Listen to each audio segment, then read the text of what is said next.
Hey, what's going on? Welcome along to episode 70 of the Strategy and Conversions podcast. That's it, Mark. We're into the 70s now. I know. I just realized as you said 70, I thought, whoa, that's a big number again, isn't it? I know I kind of did it as well. We kind of said 70, even though I knew and everything. It is, as you say out loud, you just go, wow, it's up there. The same thing as we've said before, isn't it? People start with all good intentions, but that consistency, that momentum just to keep going and everything it's rewarding for us, let alone anyone listening and anyone following along and stuff like that. So it's great stuff. It has been. And it hasn't seemed like, well, I know we started out as a plan when we launched it, but we don't like we keep saying, we don't really plan. We have a little chat beforehand and we just go ahead and do it. But the fact that every week, I don't think we've missed too many weeks in this sort of second section. And it's just we pencil in our diary when we're going to do it and just do it. And it's kind of a matter of course. It becomes like not a habit because we always try and think about something new, but it's just always there. It's just a schedule. You just keep to it, and I think that's the secret, isn't it? I remember somebody talking to me a while back, and I can't remember who it was. It could have been. I did have a brief conversation once with Darren Hardy. Would you believe? Okay. That was quite an amazing thing. And he was saying that people talk about spending time doing this and spending time doing that, about business and everything. And he was saying that when he talked to people how much time they spend with their family, and they give him this they talk about I spend lots of time with my family, etc. He said, show me. And they said, what do you mean? He said, is it in your diary? And I said, well, no, because so how do you know you spend the amount of time that you do say you do when you say you're going to do it? And he said, if it's not in the diary, 10 to 1, you're either eating into it, you're doing something else, or it's haphazard and you might miss things. So put it in your diary. He said, anything that you're going to commit to has got to go in your diary. And he said, if it's not in your diary, I won't believe you're doing it. And you think, well, okay. So, but that was quite interesting because he's very cut and dried and he's very sort of right down the line. But it's interesting that he came up with that that saying, it's got to be there, because if it's not there, it's no good telling him you think it's done. I think you do hear that, and you do see that through every different kinds of things as well with planning. Not normal kind of, I guess, business planning and stuff like that. It's all about scheduling it in. Because those are normally the non-negotiables, aren't they? It's like if it's in the diary, you're going to be doing it. And funnily enough, I was speaking to a lady back last week, and basically working with this company where they've got some kind of like social media campaign that they're about to start running and stuff like that. And the lady who's in charge of it is always a case of, I haven't had time to do that. I haven't had time to do this. And it's like, well, put it in your diary. Make time. It's like this time next week is going to be for just doing this, and it's like, and then you'll get it done. And it is that. But like you just said there, the whole kind of thing of going outside of work, put it in the diary. I think that's a great thing. Because that's right. And I can't say I don't consistently do that, but what I do is I definitely have in my diary a cut-off time from work. So very, very, very little nowadays. If I say, right, and I normally have an end of day, say, I don't know, 6 o'clock or whatever, and very little nowadays causes me to work later than that, unless I've got a really, really sort of big project on, which I tend now, because I schedule things, I don't have that, oh God, I've got to get this done, because it just manages to get done. But so I don't have time from 6 to say, okay, 6 to 10 or whatever is family time. I don't do that anymore. But I just say at 6 is cut off. And if, again, even when the phones ring, sometimes if the phone rings and it's not, I'm expecting, it might be someone who I know, but if I'm not expecting the call and I'm pretty sure it's going to be work related, I will leave it till the next day now. Whereas I used to just pick them up all hours of night, and be in the middle of a meal or something, and somebody would phone and, I'll be on the phone. You think, oh, no, that doesn't happen anymore. It doesn't work that way. But I know some people have different situations. So, we're both very lucky because working from home, we can schedule our day very well. But when you're employed, or especially when you're sort of in that profession where Yeah. you're on call and all the rest of it. Of course, that's really, really difficult. But we're talking here really mainly about business owners who can schedule their time. And you've got to, again, another coach told me, you've got to be precious with your time. It's the only one thing you cannot get back. You're sort of resource that once it's gone, it's gone. So, give your time to you when it needs to be given to yourself. You hear that so many times, don't you? Like, the time is the resource really that we can't buy more of. We can't make any more of it. And it is true. And we've mentioned this on the podcast before. Is like no one knows what's around the corner. Exactly. When your time's up, your time's up, kind of thing. So why not make the most of it? And we did episodes, didn't we, on living the dream life and creating the lifestyle business and stuff like that. And it all makes perfect sense. It's like, why wouldn't you want to do that? And I'll be honest, I was looking at something last night. I was scrolling something and they were showing like a safari trip, right? And I was looking at it and I'm like, 2 weeks out and it's about like $5,000 all in. I'm like, that's doable.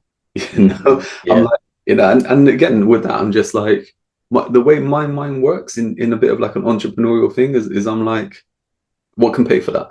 Yeah, exactly. And it's just like, right, if I put this together, if I put that together, that would pay for it.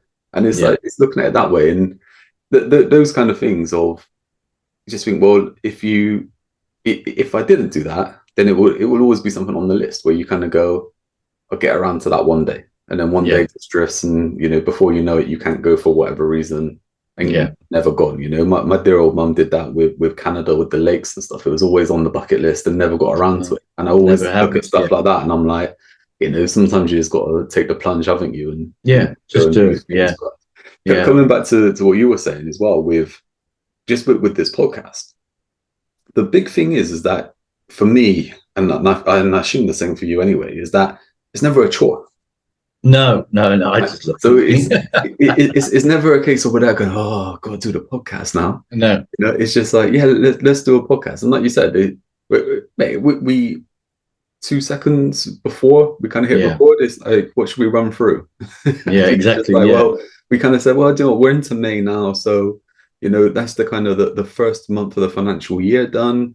Are people on track? We're moving into the 5th month of the year.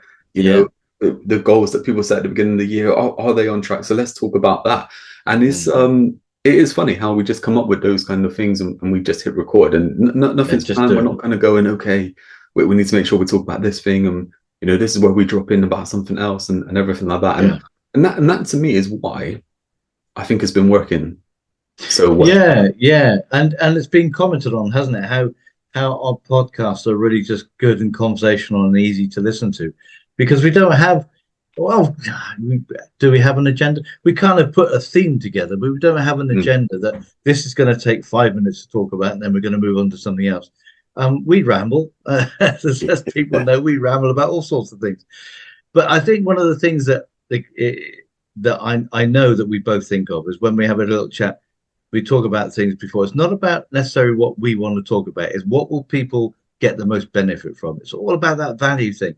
And I think today we were saying, right, okay, let's talk about for a lot of people, it's been the end of their first month of their new financial year. The financial year in the UK is April. And for those people who are different, it's the 5th month of the year. So your quarter's gone or your 4 months have gone. And so are you moving forward? So this year, is how are you progressing? How are you getting on? And we had 2 things really that came out. That quick little conversation we had is how are you moving on and how are things panning out for you? But secondly, how do you measure how well you're doing? And are there things that you're not measuring, and or are there things that you're measuring and you think, don't really need to know that, and I can change it? So it's not just a case about reviewing how the month has gone, but it's reviewing how you're measuring your progress and saying, is that still relevant, or do I need to put something else in, or do I need to take that out? It's a review of both things, really. That part as well about measuring. I mean, it's so true, isn't it? That there's so many things that we measure that are irrelevant, and yeah, And then there are things as well which we don't take into account, which actually make sense. And I think for us as well, we've mentioned before that whole kind of yin and yang sort of thing, and how we kind of work together. Where for me, the measurement is that the money in the bank is the conversion, and it's the conversion points along the way.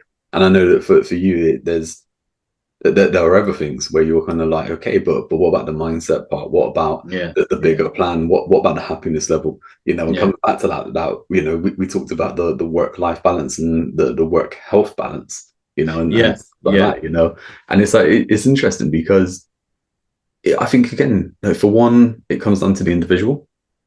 Of course, yeah. But also you have to have those kind of metrics in place to be moving forward and kind of going, okay, are we moving in the right way? Yeah.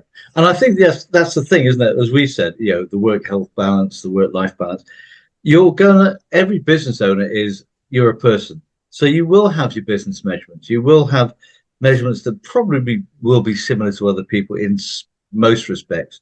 You might have your slightly differences, but it's your personal measurements that are going to be really unique to you because of where, the age you are, where you live, all that, exercise and that kind of stuff. So you have a set of measurements for business, but never forget your life, because that's the whole point, isn't it? And again, we come back to this time and time again, is that you created your business as a vehicle to get to the lifestyle you want. And like you said about that safari holiday, you look at how many holidays have I had this year? Have I gone where I want to go? Have I gone where I want to go? And you look, let's say, look into a safari, I think, I could do that. I could really fancy that this year. So you've changed it. You've changed the kind of the goal, if you like. But things like that is measuring. How much time do you give yourself? How much time off do you have? With the family. All those kind of things are probably more important than your business, because they're your actual life, and that's what we're all working towards. So it's that kind of measurement of, call it what you will. Some people will call it freedom. Some people will just call it family time. But there's all that measuring as well. How do you measure that, and do you measure that firstly? Because I know there's an awful lot of people who say, yeah, that's it, I'm a workaholic, I just work 12, 14, 16 hours a day. And you think, well, poor family. And do you see your kids? Do you see your wife? Or don't you mind? Let's flip it on its head as well, because I do feel like I've met people in the past as well who they do it the other way as well. Is that they build out this kind of work-life balance for themselves where, I don't work Mondays, or I don't work Fridays, or I only work between 10 and 3 or something like that. Yeah. But they have no real business there. Yeah. And it's kind of like, okay, well, you don't work Fridays, you don't work Mondays, but you don't really work at all. There's no business there, kind of thing. So why are you taking that time out? Why are you taking a day to recharge when you haven't really done anything? So yeah, of course. And I think there's always two sides, isn't it? It is finding that sweet spot. Yeah, there is, and I know there's an argument. So people say, "Oh, start as you mean to go on," but like you said, you can't recharge your batteries really, or it's pointless recharging your batteries when they haven't been expended in anything. So if everybody knows that you should know that when you set out business, initially it's going to be hard work. There is no such thing as a business that you set up and say, right, from day one, oh, it's a piece of cake. It's a joyride. It never is. And there's always times in business when it hits the fan and you've really got to do something about it. So like I said, I normally cut my day off, but I know there are some times, and there have been some times, where suddenly I think, whoa, hang on a minute, that's jumped out of here, and I didn't expect that, and this is taking far longer than I thought, but I've committed to get it done. So I've said, okay, I'm going to work up until 8 o'clock and just finish it, because if I don't finish it, it'll just drag on. So just get it done. So you've got to be flexible. But the point is, it's the exception rather than the rule. But you're really right about when you start business. There's too many people that say they started. So I'm going to take Wednesday and Friday off. And you think, right, you don't have any customers. You don't have any business. Where are you going to start doing something, And it's quite interesting. I can remember a chat with my barber going back a good year ago or something like that, and he's quite entrepreneurial thinking and stuff like that. Yeah. He's speaking to us an accountant, and his accountant was basically saying, "Oh, you know, you're working too much, kind of thing. You're just going to end up paying more in tax, sort of stuff, right?" Mm. And he was talking to another customer and stuff like that, who I don't know what if they were a business coach or they had a bit of a business anyway. And he got to the point where he's just like, okay, I'm going to stop working like 1 day a week. And he said that he spoke to this other guy, this customer, and said, oh yeah, I don't work Thursdays anymore or something like that. And the guy just turned around and said, why not? Like, what are you doing instead? You know? And he's like, well, nothing. I just take a chilled day. He's just like, you should just be working that day. You should be doing it. And I said, like, I said, mate, there's nothing wrong with chill days if you need them. But if you're going to be taking off a day every week, put it to use. Whether you're studying, you're self-developing, you're definitely. educating yourself, or you're starting something else, whatever it is, you're building up, you're building towards. If you start doing those things where you start taking a day off, and it's not to, and say about, look, okay, educate yourself and stuff like that. It could be, like you said, it could be you're going to spend time with the family or do something with your partner, whatever it is. But if that isn't the case and you're just taking a day off to take a day off, okay, one of those is fine, but one every week. What's the point? What are you missing out on? And it's about kind of you can be doing other things. This is the whole point about taking a day off. When people talk about day off, normally on my days off, I'm probably busier than I am when I'm working. But I'm doing I know I do what I love anyway when I'm working. But for example, I will go for a walk. I'll go out in my garden. I'll maybe do some stuff in the garden. I do a bit of woodwork every now and then, so I'll go and do something, or read a book, or something that keeps me doing that. Where it's a change of scenery rather than a day off, and I think that's as important as you can recharge your batteries by doing something totally different but still so working, because it's just a change. Like you get to stage, and I had hit this once about a year and a half ago, where I got to a stage where I couldn't write anymore. I was writing for people, and I just thought I just couldn't write. It just, nothing was coming, nothing was original. I was getting really frustrated, and I thought, rather than sit at my desk and get even more frustrated, I just thought, right, okay, time for a day off, complete day off. And I went out and I went out walking, listening to podcasts and stuff, listened to MP3s and stuff. Went out, got my thoughts together. But just going out for that day was fantastic. I came back into the following day and I just thought, what was all the fuss about? Easy. And I just got straight on with it. But the fact I was doing something else, because I came back that and I was mucking around again, because I love trees and, as you know, trees and gardening and that kind of stuff. So I was mucking around with looking at all the stuff I was growing and repotting that. But the fact is, it's just totally different away from it. And there are times when you just need to do that. It's just, hang on, I've got to get away from this, because it makes you better when you come back to it.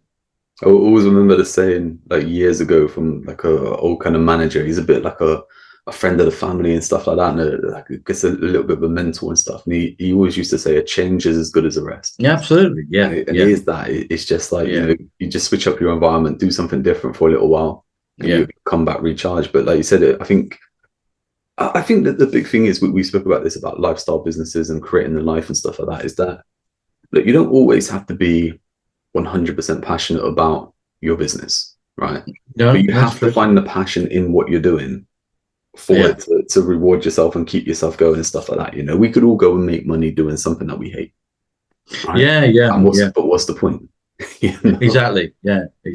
And you don't, and to be honest, it doesn't really work. So I mean, I remember the first business it wasn't the first business, but I set up when I came out from night school and qualified as an accountant.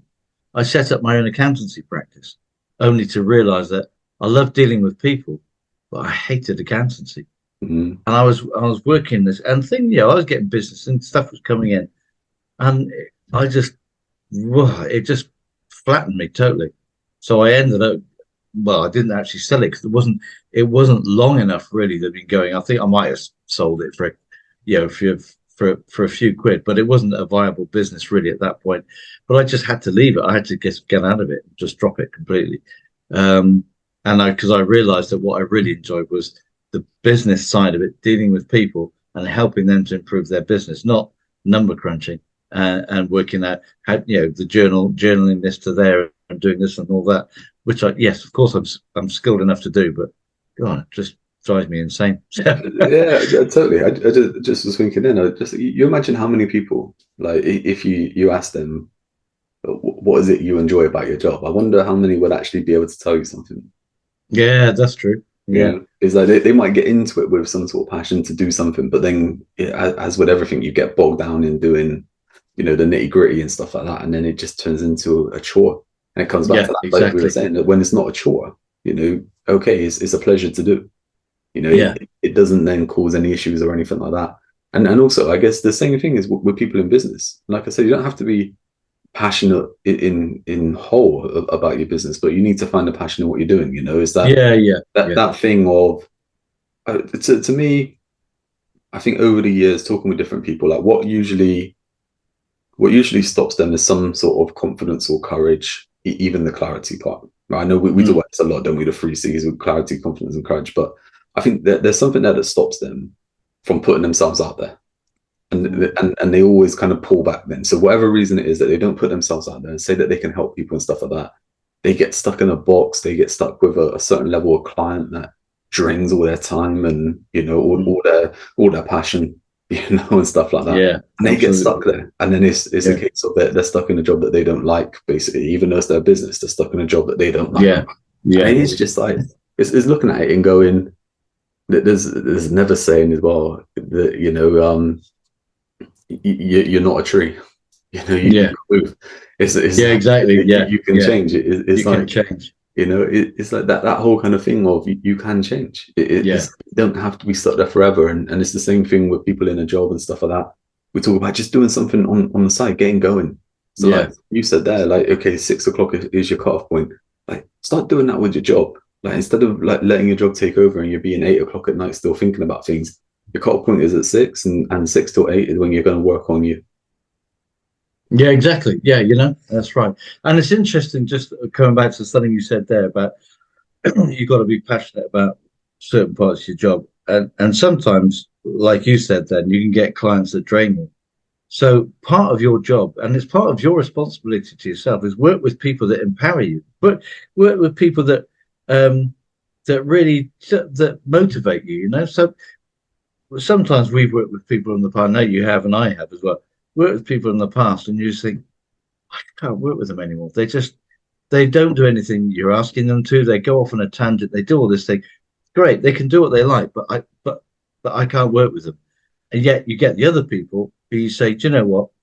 Let's have a look at what you've got now, and you work out where they are. And when we do the big sort of deep dive plan, work out where they are, and say, right, okay, we need to start looking at this on your marketing, that and that and that.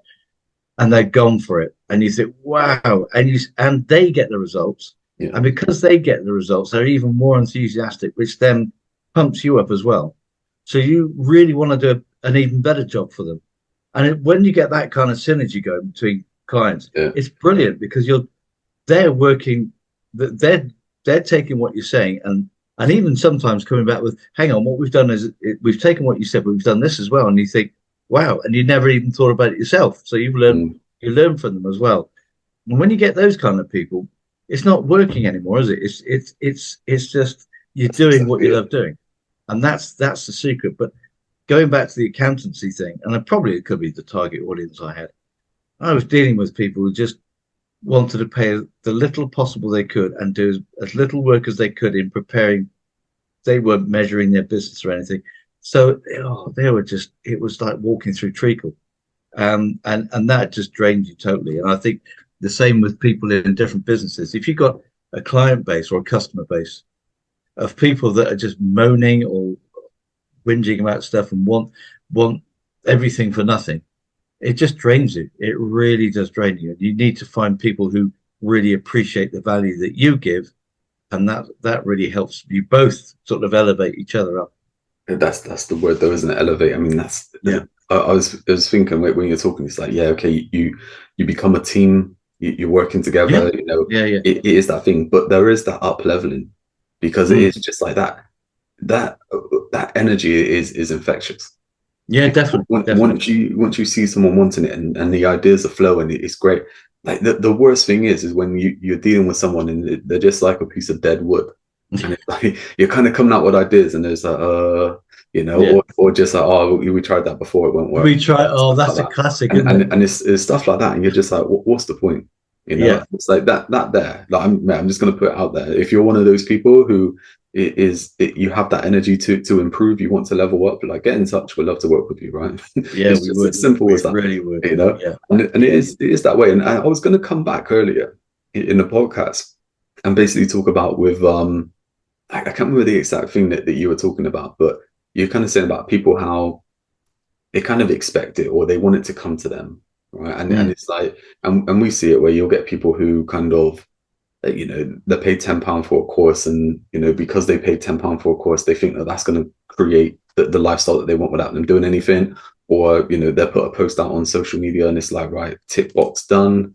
Yeah. Now I just sit back and wait for all this money to come to me and everything like that, without there being that kind of work. And it's like, there was something you said, I can't think of what exactly it was, but and I was going to turn around and say, if you're one of those people, there's no point in even listening to this podcast, because Yeah. we want people to up level and stuff like that. And I think there is even a step before that. We talk a lot about up leveling, getting to the next level, elevating stuff like that, right?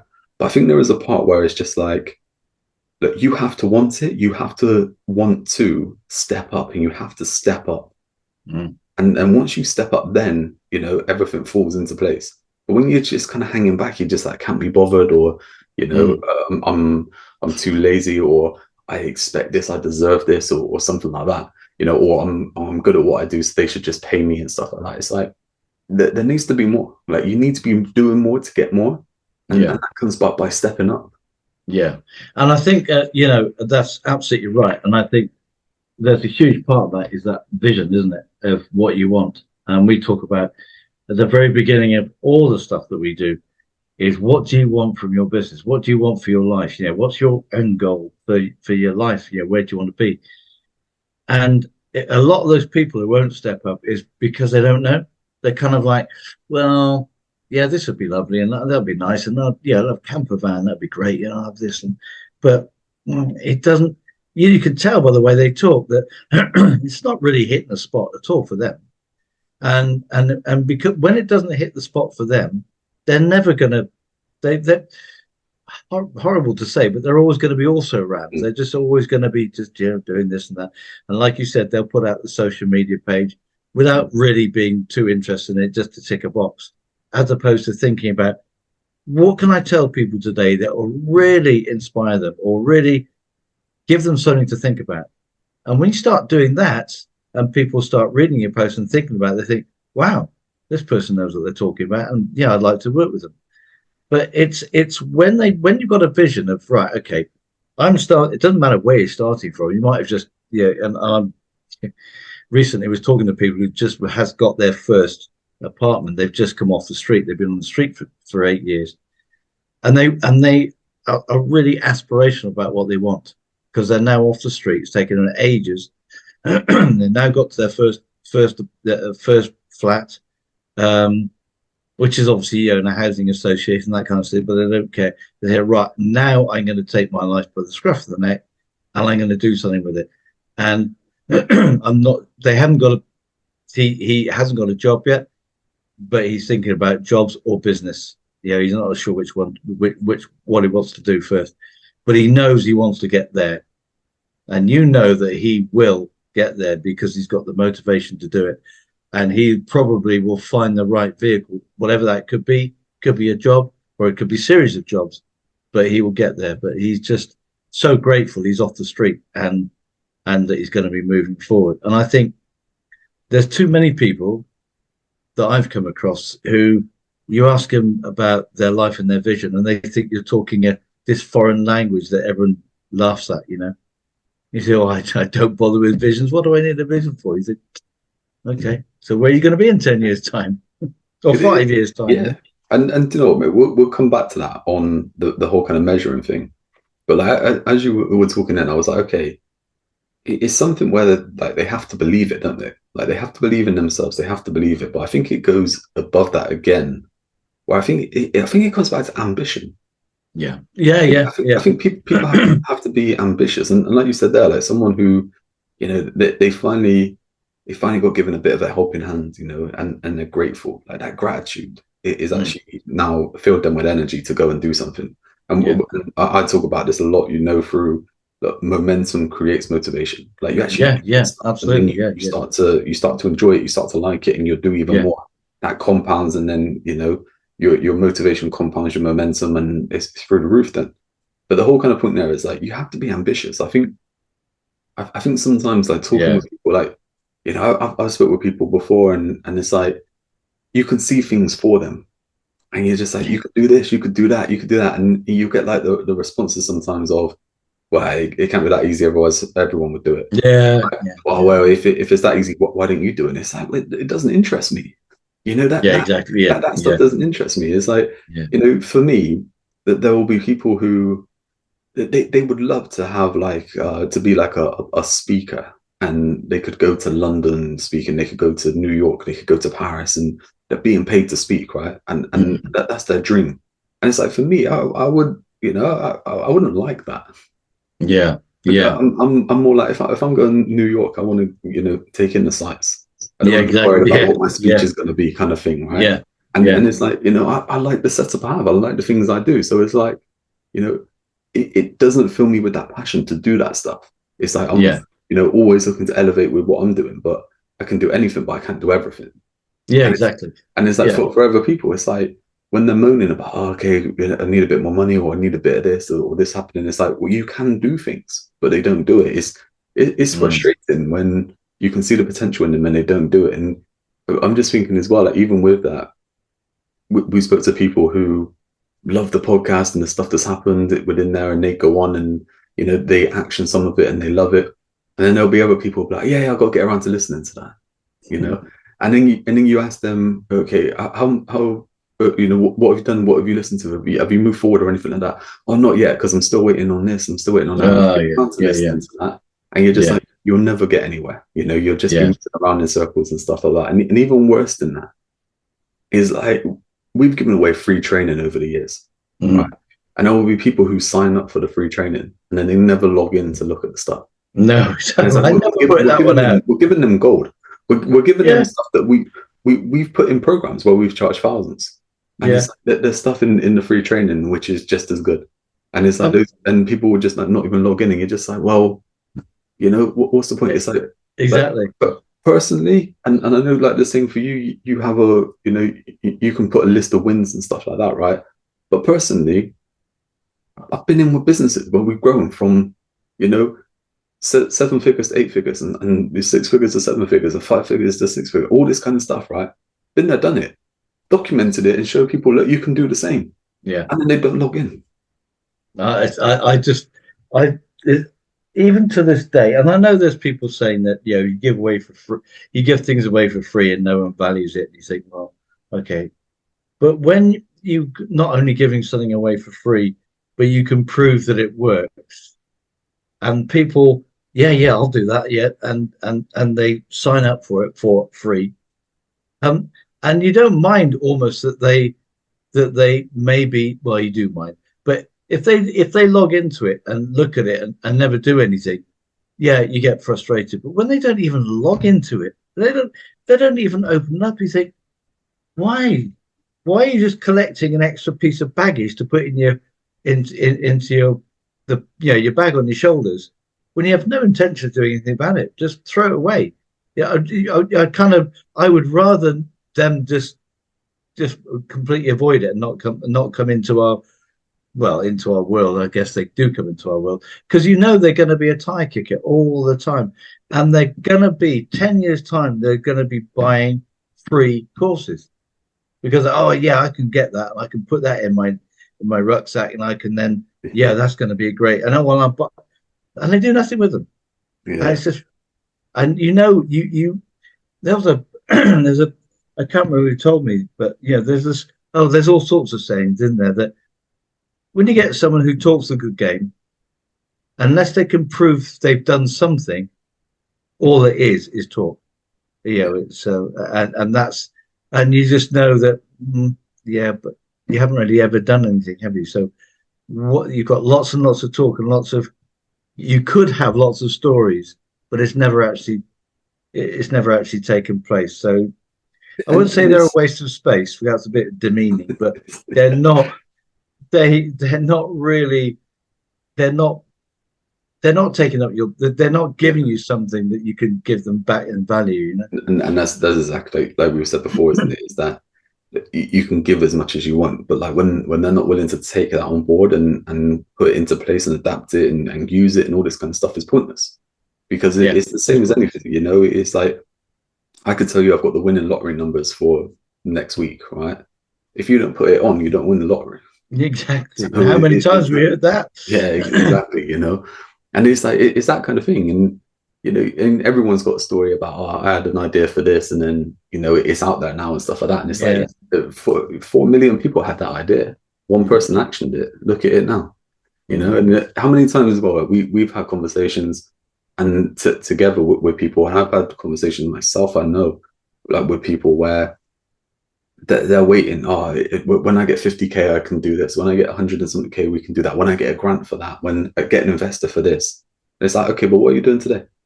Mm. What are you doing this week? What are you doing next week? But Yeah. that money that you're looking for from that investor, you can make that within the next 3 months from what you have in place if you just do X, Y, and Z. Yeah. And, oh yeah, I need an investor. It's like you're just not willing to do the work, are you? That's the thing. No. You're not prepared to put in the work to do it. It's like it's frustrating, mate. It is definitely frustrating. And coming back then to that whole kind of measurement stuff that we said about in the beginning, and you said about 10 years and all this kind of stuff. We've said it before on the podcast of, look, the worst place to be is in the same place next year as what you are today. You know, Absolutely. especially if you're not happy today. You know? Yeah. You're going to be twice as unhappy next year when you look back and you think, "Oh, I haven't moved on," and That's that's exactly and it. you know, and because that whole not moving on means if you take it from an unhappiness situation, if you're not moving on, and next year's the same, it compounds. That unhappiness will compound because it's be even more frustrating. And so what happens? You get even more annoyed, and if you and it's more likely than not that you'll just say, "Oh, this stuff isn't working. Oh, I go and get a job," and you see they'll go and get a job.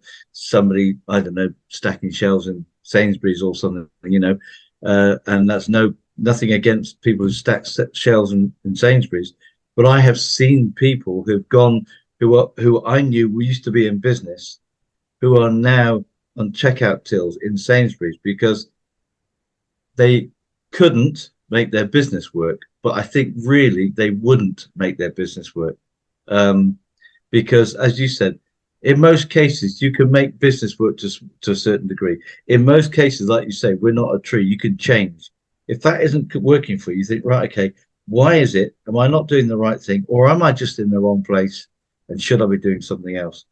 And again, going back to our training, the Momentum Max stuff, we talk about so many different ways of making your first £10. Well, we do making your first £10 or making a side business where actually it can give you an extra £200 to £300 a month, which may make a huge amount of difference. And of course, we've got businesses also that people making going from 1 to 2 million, not in a month, but in a year, and that kind of. I mean, But that's exactly it, though. That part there, right, that you just said is I feel like that's what people want, right? People want that they do something today and next month they got 2 million. Yeah, oh yeah. I feel like that's what it is that they want right now. If you said to someone, you do this and next month you'll have 2 grand, right, or even £200, right, they'd be like, oh, what's the point? It's something like that, and it's like this, right? I saw a post yesterday. I didn't read it. I don't know what the whole kind of information is about, but Apple have come out with a savings account, paying like 4 point something %, right? So a lot higher than what you get anywhere else, right? But 4 point something %, right? So I mean, I'm just gonna keep it real simple on the math kind of part, right? You put £100 in, you get like £4.50 back, right? That there, you might find. You could you can go into a casino, right? You could do red and black, and you could pick one of them, and you can turn your £100 into £200, right? That's a 100% like increase, right? Apple are giving you 4, and the kind of money in the bank is giving you less than that, and inflation's high, and all this kind of stuff, right? But like, if you said to someone, you could do this bit of work, it won't cost you anything, right? But you can start doing this bit of work, and by the end of the year, right, you'll have 1,000, you'll have 1,500, you'll have this year, and what it's cost you is a bit of time that you would have just spent doing nothing anyway, or working on something that isn't working. They would tell me, it isn't worth it.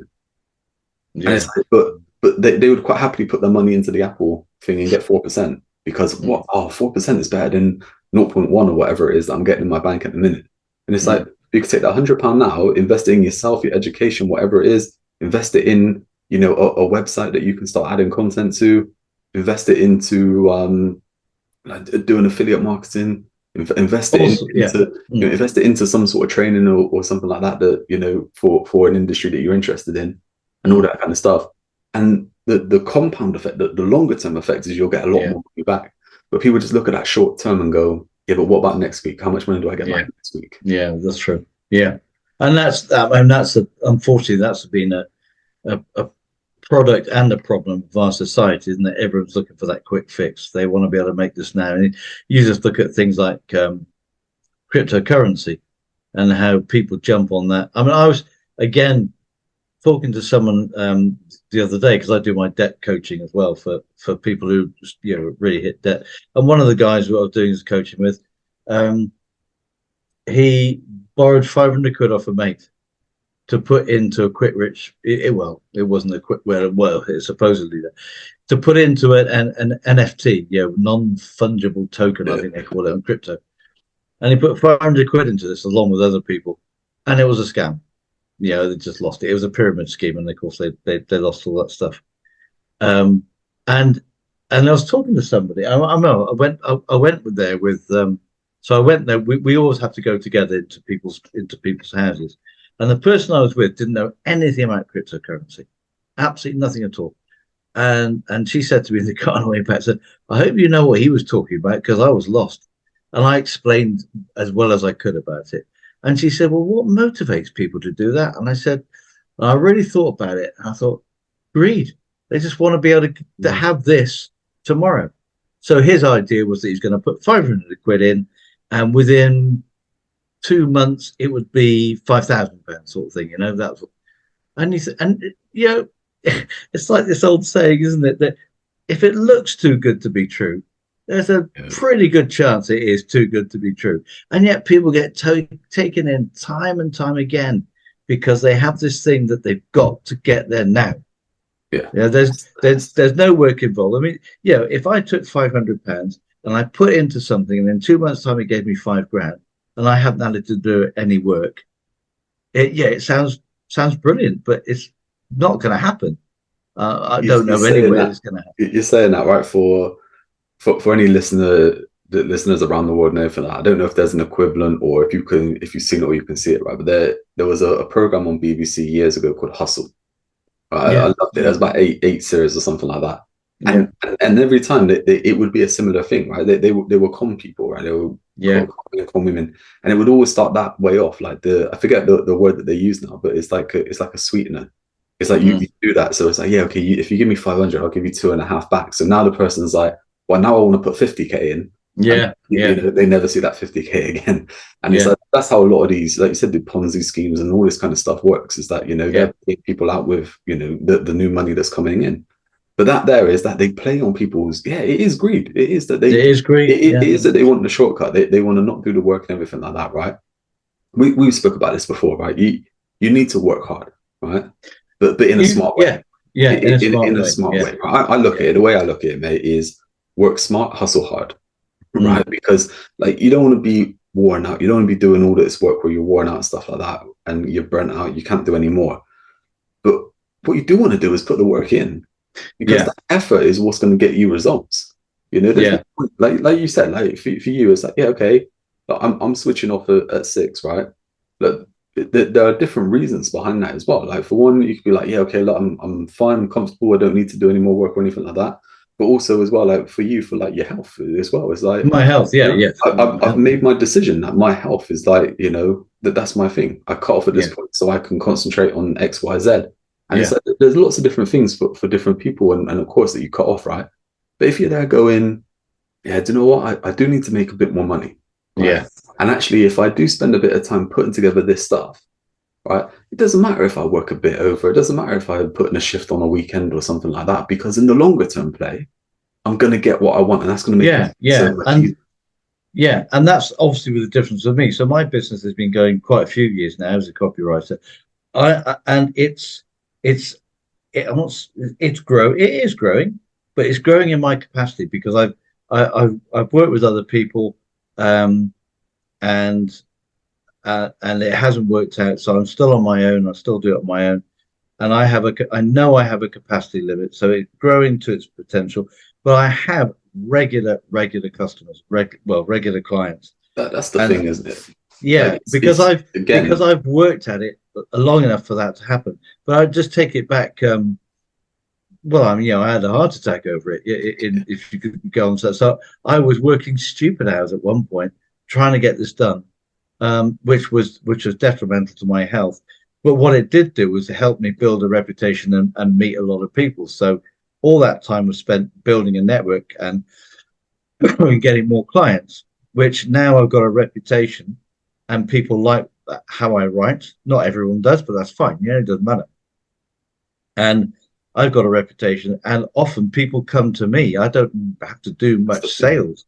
And it's a brilliant position to be in, but I'm really grateful that I'm in that position because I'm fully aware that for many people it's really hard work.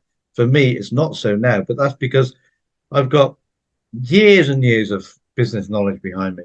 And this particular business has been running really well for quite a long time.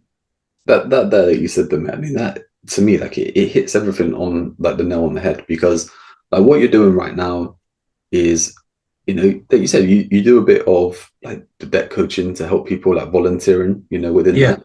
You do the copywriting stuff because you love doing that, you love to write and everything like that.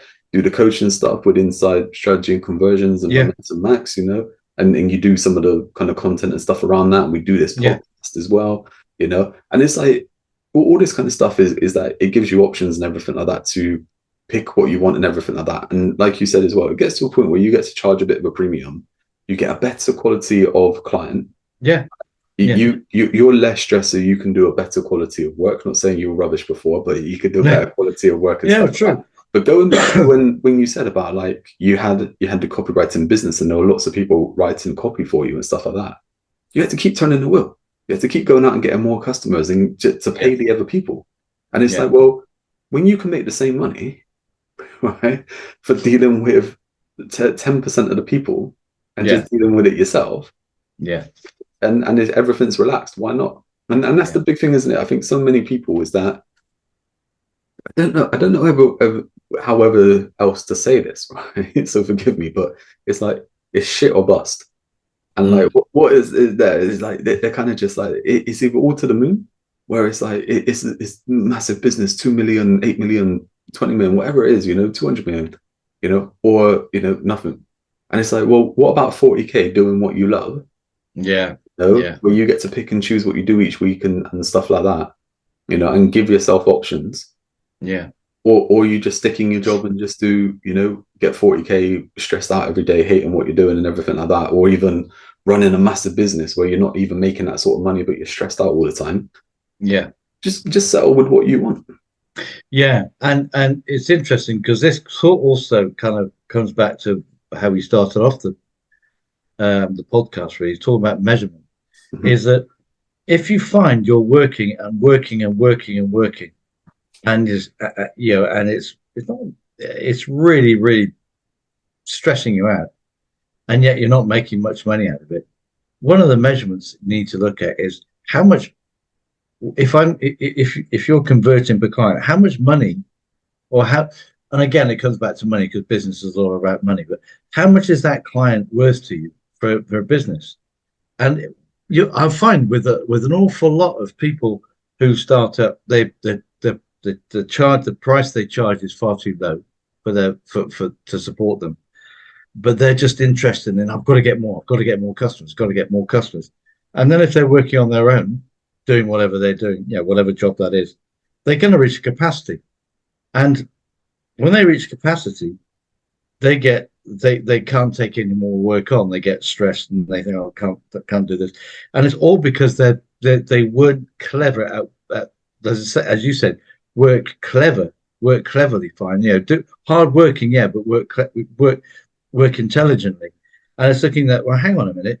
If I just raise my prices by 10%, or if I'm able to sell more because I just give a little bit premium something here, so that I can I can raise each sale value of 10%. And all of a sudden, the money, the cash flow that you come into the business just suddenly grows massively. And it's that it's, I remember we've got this whole thing, isn't it, about the mathematics of business, increase each of these things by just 1% in some cases, but try and do 10% here, 10% there, 10% there, which isn't that difficult. And all of a sudden your business can grow 3 times without with very little effort on top. It is exactly that. That's the main thing. And like little tweaks as well that anyone can do. So like you just said, like, okay, how do you add 10% onto what you charge? Right. Mate, we've had people before where we spoke with them, we've just been like, you should double your price, you should triple your price. Yeah. And we've actually had it where people have doubled or tripled their price and got more customers at that price than what they were before, because it's just that they're just scrapping around trying to find the wrong customer. Exactly. You're in that when you're undercharging, whatever, you're in that kind of pot that you're scrabbling around in, and in that place you're competing on price. And that is the death knell for any business. Competing on price is just because there'll always be someone lower than you. So you cannot compete on price. You've got to compete on the value you give and the quality you give. And if you can compete on the value you give and the quality you give, and then you can raise your prices accordingly, you can lift yourself out of this barrel of rats, if you like, and just push yourself up a bit more, It is. And we spoke about this before on the podcast, right? And I can't remember the exact kind of story and stuff like that. So if it's messed up, then just run with it because you'll understand it. But we spoke about this. There's this story of crabs in like the cage that they get caught in or something like that in the Atlantic, and it's like when a crab starts to climb up to get out of the trap, the other crabs will pull it down. The other crabs pull them back, yeah. And it's like that happens, mate. Like your environment, we speak about this so many times about the people that you hang around with are people pluses or minuses. Do they drain you? Do they give you energy and stuff like that? But I saw this quote as well that talked about a client will become a friend a lot quicker than a friend will become a client. Right? Yeah. And it's like, and that is true. I mean, there are some amazing friends and stuff like that, right? But in the big picture, that is exactly it. And that thing is well, like I see so many people who over the years have stayed in the same place, right? Even though things aren't working, and stuff like that. And they're networking in the same circles. They'll be networking in the same circles with the same people and stuff like that. And then they'll always be complaining. And they won't be complaining to the people that they network with, but they'll be complaining behind closed doors. Yeah. I'm never getting enough money. I'm never doing this. And it's like, you need to leave where you are to get where you're going. Yeah. Change your field. Different. Yeah, that change is good as the rest. Different scenery, different surroundings, a different type of customer, and it's like you can attract a better quality client just by changing, your prices and stuff like that. Yeah, and the value, and this is the other thing, isn't it? And I think I remember going back, just as you had commented earlier, there's loads of people that I want to be a public speaker, and they say, yeah, I'd love to be a public speaker because they just fancy the limelight. But you've got to remember the business isn't about you; it's about what you give. So it's all right being a public speaker, but what value are you going to give to your audience? Why are they going to listen to you? Because there are hundreds of public speakers who probably have very, very similar speeches to you, whatever your industry is. But how are you going to really give the value to those people that are going to make them think, oh, wow, I need to listen to this person?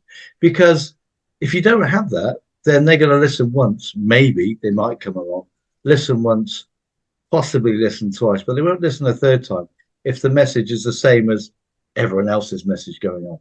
And that difference can be about passion. It could be anything, but it's got to be something that's different, that is giving people value because and because they feed off you, because that's what people do in an audience. They perceive the value coming to them, and they feed off that energy, and they feed off that value, and so they become a fan of yours. But until you think about what value can I give, rather than how can I make money doing this, then you never will make money doing it. If you think that way, that's the problem with speakers. And so many speakers you hear about. I went on a public speaking course. I remember about 3 or 4 years ago, and there were people there, and they were talking about, yeah, well, I speak on stage and I do this and I do that, but I only get about, I might get 30 quid or I might get 20 quid. And you see, okay, and you ask them, well, what value are you giving?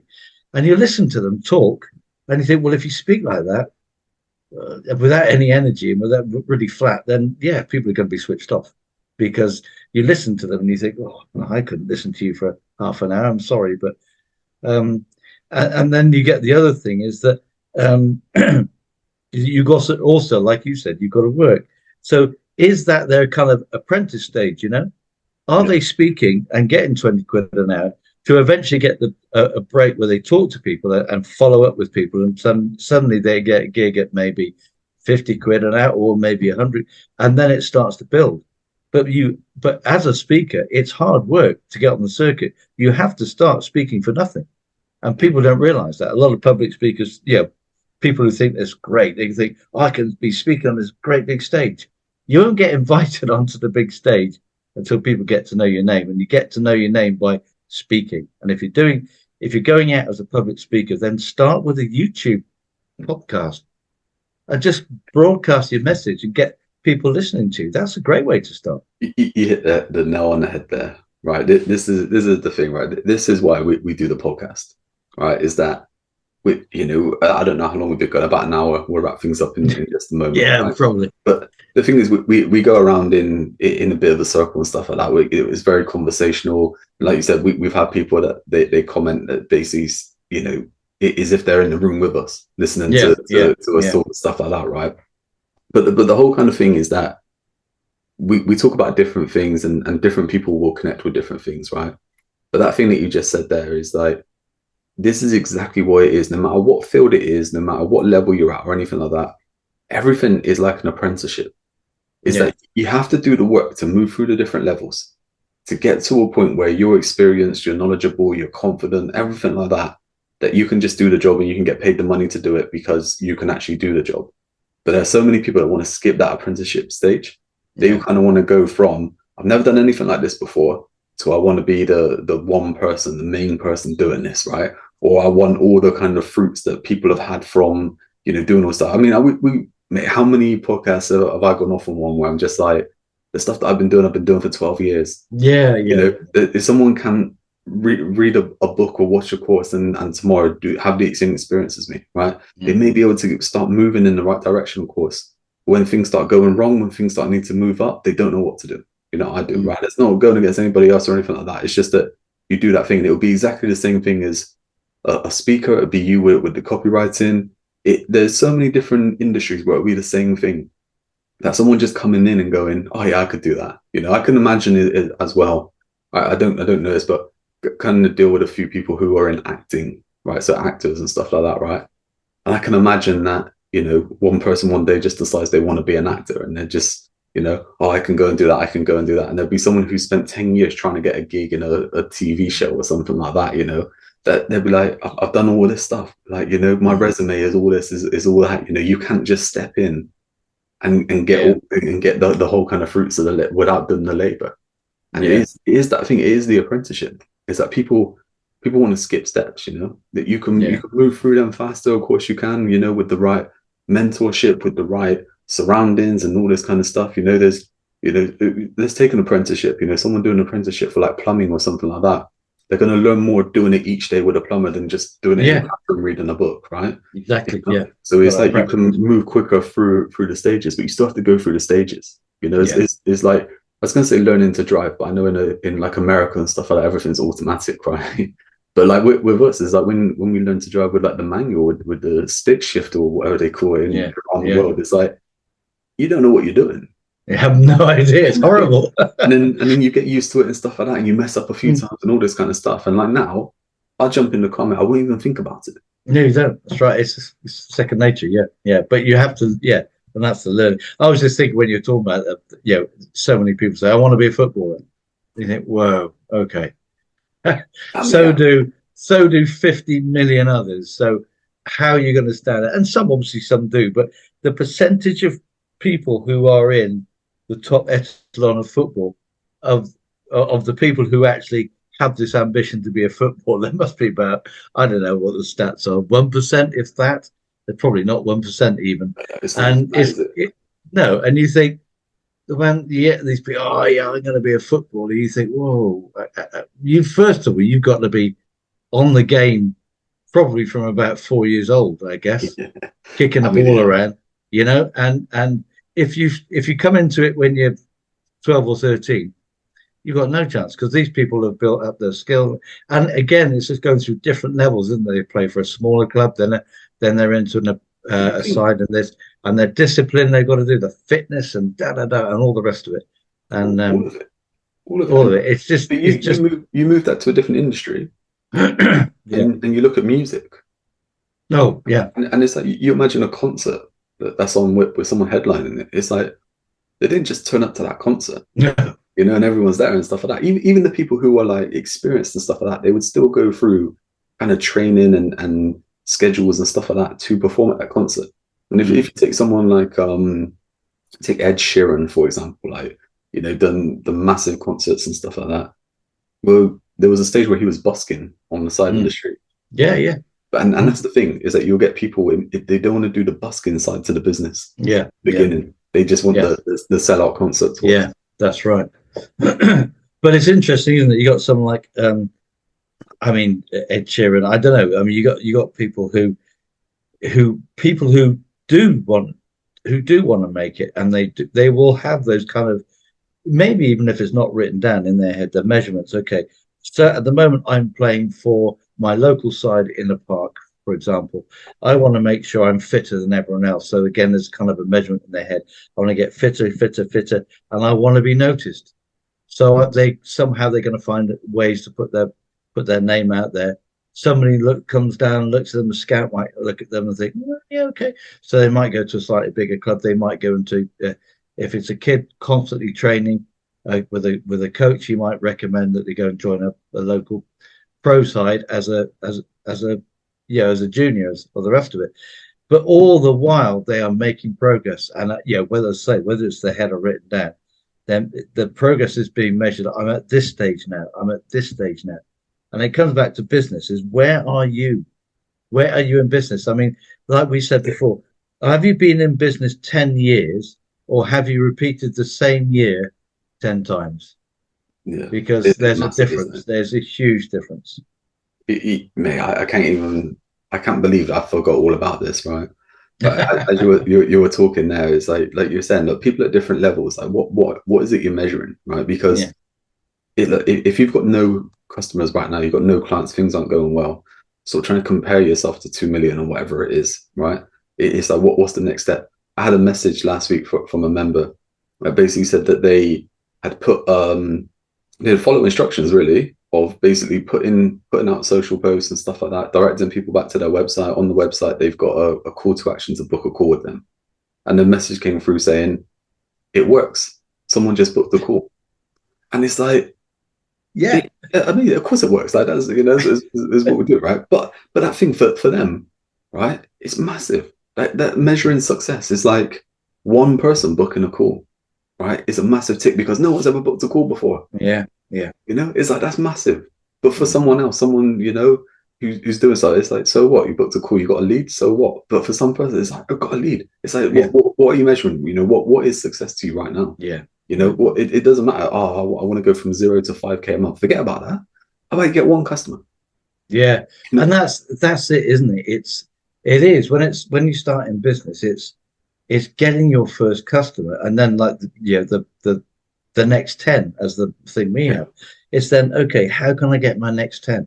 Because that is absolutely paramount. When you're starting out business, that is the most important thing, because those 10 people will put food on your table.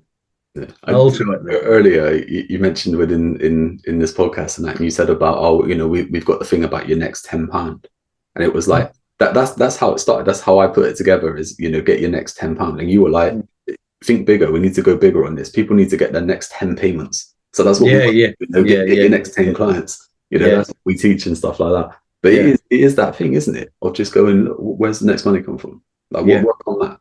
Where's that money? And it's a case of you need to get more money than just one client. It's like, okay, where's your next 10 clients coming from? Yeah, exactly. And it's that, and that all comes down to measuring. Like you said, well, I've got one. Okay, now I need to think about, well, how am I going to get 5? Or how am I going to get 10? Is doing what I'm doing going to get me another 5, another 10, or will it only get me another 1?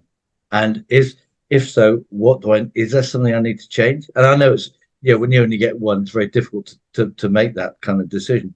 So ask, what attracted you? Why were you the one that clicked in? What made you click into that link? And they said, well, because I saw you on social media quite often. Yeah. Well, success leaves clues. So just double your time on social media, because it's probably likely you're going to get more. I've heard it so many times, like in that situation there someone's just like, yeah, it works. I put stuff out and someone booked a call, right? And then they stop doing it. Yeah. And you're just like, well, why did you stop doing it and stuff like that? Or they go, oh, that worked really well. What should I do next? Then keep doing that. Keep doing that. And let's build on top of it. And do something else. Yes, exactly. So many things. But yeah, look, mate, we'll wrap things up now. Yeah. Again, as always, if you found any of this valuable, useful, share it with people. Let's get the word out. 36 different countries. Let's increase that, get it around. Give us a like, subscribe, share. Any comments, let us know. Anything you want us to discuss on the podcast moving forward, let us know. And look, if you want to work with us, we've got different programs, different levels. There's even some free training. Go and grab that on the website, Strategy and Conversions.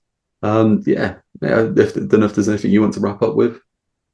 No, I think it's the message that we started out with. It's just make sure you measure what's going on. Even if when you start out, it might be in your head, but as you get bigger and bigger, that's going to have to be on paper. Measure measure all sorts of things. What's working, what's not working, and review it on a regular basis. So measurement and review is, I think, essential if you're going to move that business forward. Measure, review, action, do it, step up. Yeah, all of it. Yeah, get on and do it. So, Mark, we'll leave it there. It's always been a pleasure. Indeed. Yeah, thanks for watching. Catch you next time. Yeah, okay. Cheers.